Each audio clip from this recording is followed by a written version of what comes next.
Now, and I said I'd only be 10 minutes. I'm sorry, I'm taking a little longer, but I got to get this off my chest. So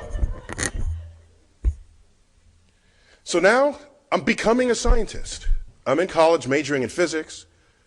I go to graduate school, get the PhD in astrophysics. It's my life love. I've known this since I was a kid. I didn't accidentally land at the Bronx High School of Science. I knew, but I wanted to become an astrophysicist not because I chose it. In a way, the universe chose me. That first day in the Hayden Planetarium at age 9 as a kid, and I looked up and the lights dimmed and the stars came out. And I was called by the universe. I had no choice in the matter. I became a student of the universe with the ambition of one day being one of its participants in research on the frontier of cosmic discovery. And that ambition, that inculcation, stayed with me the whole time. To the point where when you become an astrophysicist, when you become a scientist at all, here's what I'm putting back to you. Because what we used to do, and I regret it a little bit, is you would go on pilgrimages to mountaintops, because that's where your telescopes are. And where is the mountain? The mountain is far away from any city, because cities have lights and pollution and other things that interfere with your views. So by construct, the best telescopic observing sites are far removed from civilization, which means it takes at least 4 modes of transportation to get there. The plane, the train, the bus, the all-terrain vehicle. Then you get to the mountaintop. And what do you have to do next? You have to then start going nocturnal. The day is now your night, and the night is your day.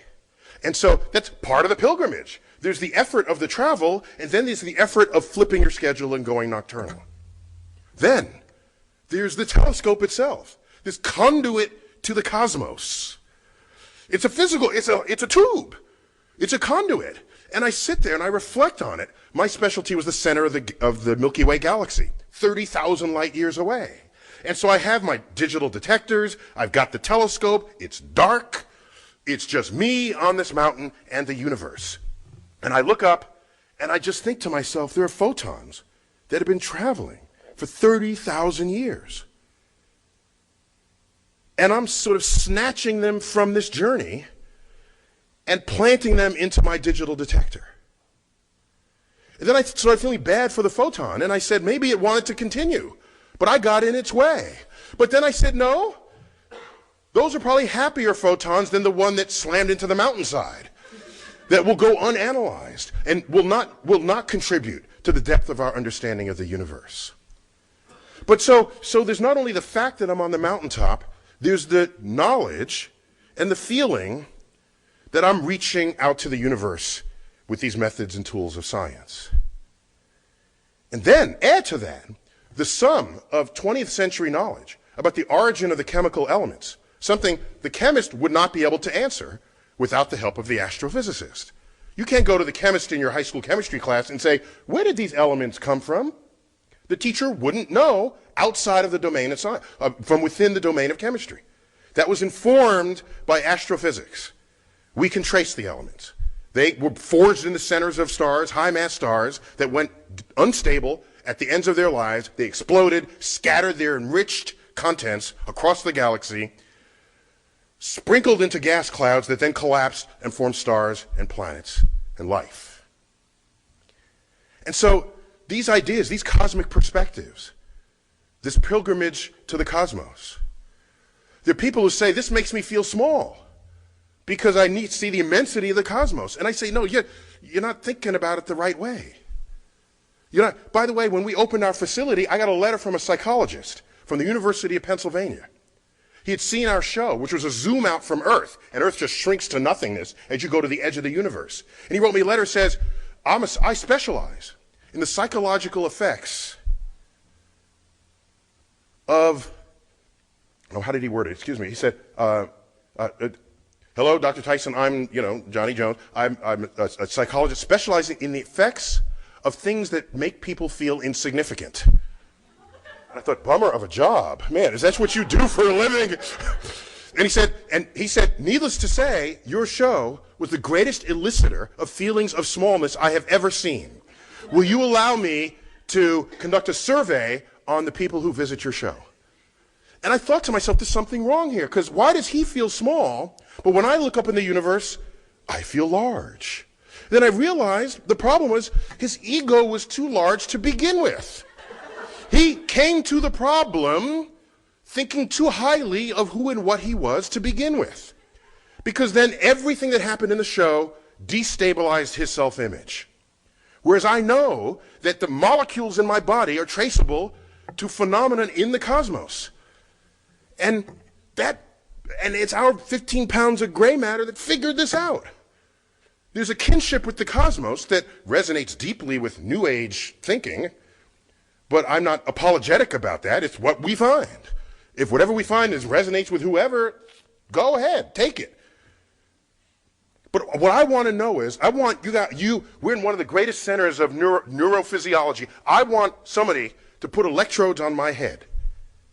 And when I reflect on our kinship with the cosmos, when I do the calculation that shows that a 15-ton meteorite that we have in the center of the Rose Center for Earth and Space, it's an iron meteorite. When I do the calculation that shows that if you take all of the iron from the hemoglobin of the people in the tri-state area of New York City, you can recover that much iron out of their blood and realize that the iron from that meteorite and the iron from your blood has common origin in the core of a star. Tell me what part of my brain is lighting up, because that excites me. That makes me want to grab people in the street and say, have you heard this? That it's not simply, as Carl Sagan has said, we are star stuff, but there's a more poetic and I think more accurate way to say it. It's quite literally true that we are stardust. In the highest exalted way one can use that phrase. And so I feel, and I use words. I bask in the majesty of the cosmos. I use words, compose sentences that sound like the sentences I hear out of people who had revelations of Jesus, who go on their pilgrimages to Mecca. There's some commonality of feeling. I know it. Well, I don't know it. I want someone to do that experiment, because the day you do, if the same centers in my brain are excited by these cosmic thoughts as what are going on in the mind of a religious person, that's something to know. That's going to be really interesting finding. Because what that tells me as an educator is, let me offer the universe to people. And they'll start taking it in. And they'll start achieving those feelings that they had before.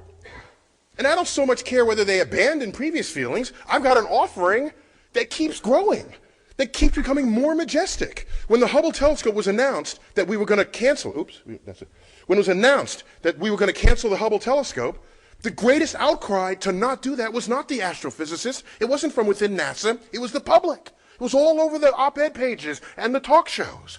The public took ownership of the Hubble Space Telescope because the universe was coming into their bedroom, into their living room, onto their computer. They were a participant on the frontier of discovery. And as far as I can tell, if you let them know that it's not simply that we're in the universe, but in fact, given the chemistry of it all and the nuclear physics of it all, not only are we in the universe is in us. And I don't know any deeper spiritual feeling than what that brings upon me.